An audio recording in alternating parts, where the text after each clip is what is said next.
Obrigado, Sr. Presidente, Sr. Ministro, Srs. Secretários de Estado, Srs. Deputados.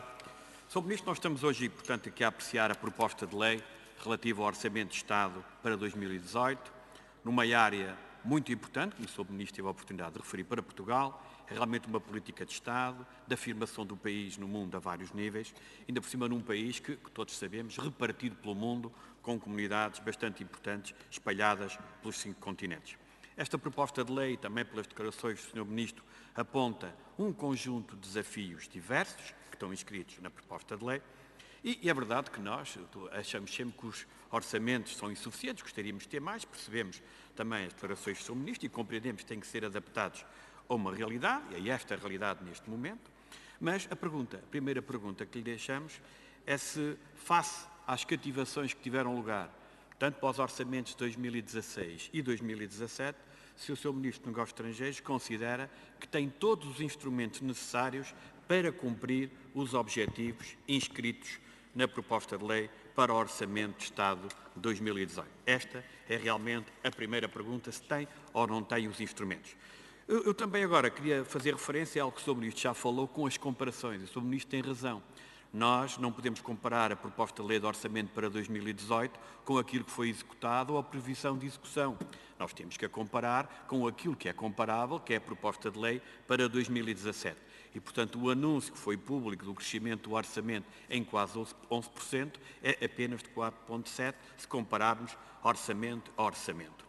E quando vamos aos instrumentos, que são importantes, é verdade que uma delas tem a ver com as nossas missões e o serviço prestado por essas missões. E fez referência precisamente às nossas comunidades e aos portugueses que residem no estrangeiro, no acesso e no serviço aos serviços consulares. E quando olhamos para o pessoal, porque pressenti das suas palavras, Sr. Ministro, e está já inscrito em orçamentos anteriores, num reforço, digamos, do pessoal do quadro externo, o pessoal que exerce funções e nos consulados, aquilo que verificamos na leitura do Orçamento de Estado é que a verba para o quadro externo diminui de 36,4 milhões de euros para 35,7 e, portanto, gostaríamos que concretizasse como é que vai-se fazer esse reforço, porque normalmente o que tem acontecido é um conjunto de anúncios. Recordo que em 2016 chegou a ser anunciado o recrutamento de 101 trabalhadores, 4 meses depois era um recrutamento de 60 trabalhadores, depois foi de 21 trabalhadores, que acabou por não ser verdadeiramente efetivo, mas foi à volta disso. O ano 2017 foi também em termos desse universo e gostava realmente que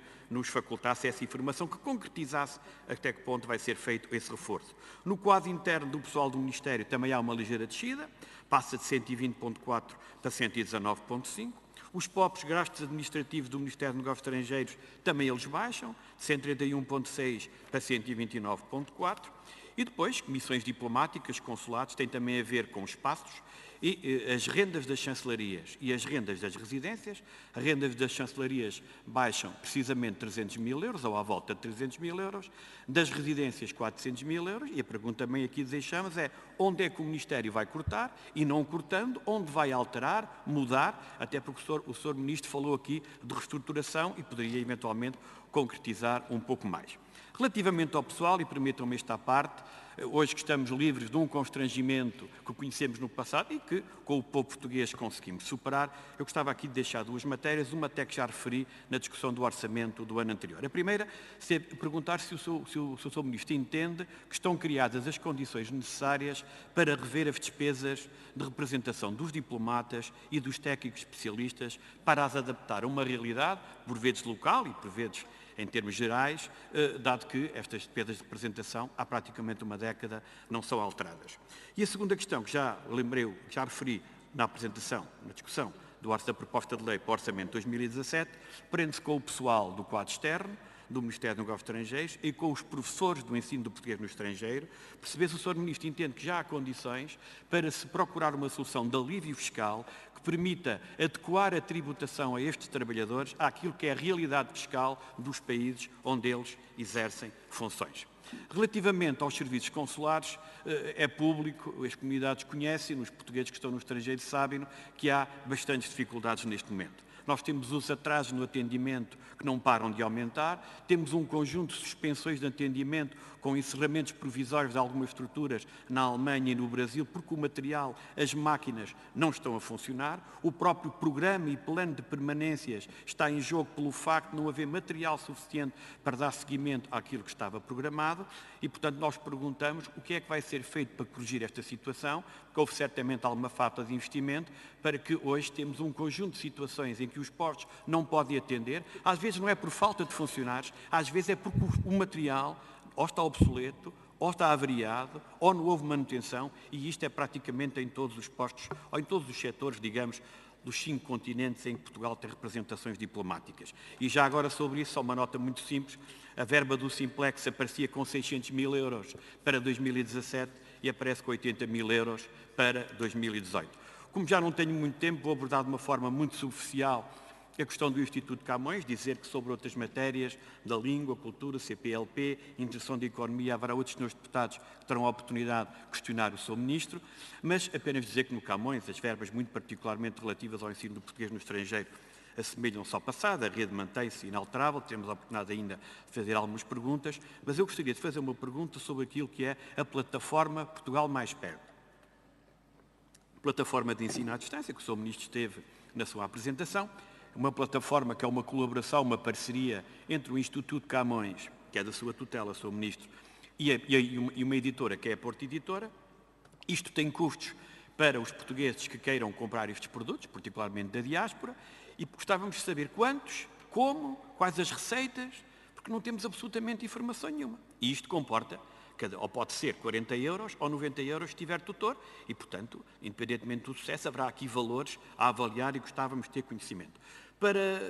Tenho ainda 1 minuto e meio, há aqui um conjunto de matérias que me parecem fundamentais relativamente não só às comunidades, mas vão muito mais longe que as comunidades. A primeira é o associativismo, pode ser de âmbito empresarial, pode ser de vários âmbitos, e aqui, lembrar apenas que está um regulamento que foi posto, que está neste momento em vigor há relativamente pouco tempo. Temos algumas dúvidas sobre isso, mas teremos a oportunidade noutros fóruns de o discutir. Mas o que eu pergunto é se está previsto neste Orçamento de Estado iniciativas de formação de dirigentes, muito particularmente na área social, muito particularmente na área administrativa e económica, como aconteceu no passado. Se há iniciativas de forma a criar redes no mundo associativo português a vários níveis no mundo. Perguntar o que é que está previsto neste Orçamento de Estado, também não esteve para 2017, também não teve para 2016, uma matéria que invariavelmente todos os governos assumiram melhor ou pior como importante nesta área, que é a questão dos jovens, que outros países com diásporas semelhantes às nossas têm vindo a aproveitar. E, portanto, o que é que está previsto? Porque no Orçamento de Estado eu não vejo nenhuma iniciativa dedicada claramente a aproximar os jovens que residem no estrangeiro, muitas vezes filhos, netos, bisnetos de portugueses, àquilo que é o país que se afirma no mundo também pela sua presença em termos de efetivos, e também a questão dos luso-eleitos, que é uma matéria muito importante. Nós temos hábito de ver regularmente até na comunicação social exemplos de sucesso de portugueses que no estrangeiro se afirmam no plano político. São iniciativas, independentemente do calendário político em alguns países onde residem nossas comunidades ter sido preenchido e rico nos últimos tempos, não houve iniciativas dirigidas à criação de redes que são fundamentais também na afirmação de Portugal no estrangeiro. E vou terminar, Sr. Ministro, dizendo apenas que este grupo parlamentar, como sempre, em matéria de política externa, está sempre pronto, daquilo que são as principais premissas da nota política externa, de acompanhar, ajudar, contribuir e colaborar com o Governo para o encontrar de soluções. É pena que no Parlamento, e muito particularmente a plataforma que eu apoio aqui nesta Casa, por vezes esquece que há políticas de Estado e há matérias que ultrapassam muito aquilo que é a ideologia política, interessam sobretudo Portugal, os portugueses, e o Sr. Ministro, na sua intervenção inicial, teve a oportunidade de referir a importância de algumas matérias na política externa para Portugal e para os portugueses. Sra. Presidente, desculpe. Muito obrigada, Sr. Deputado.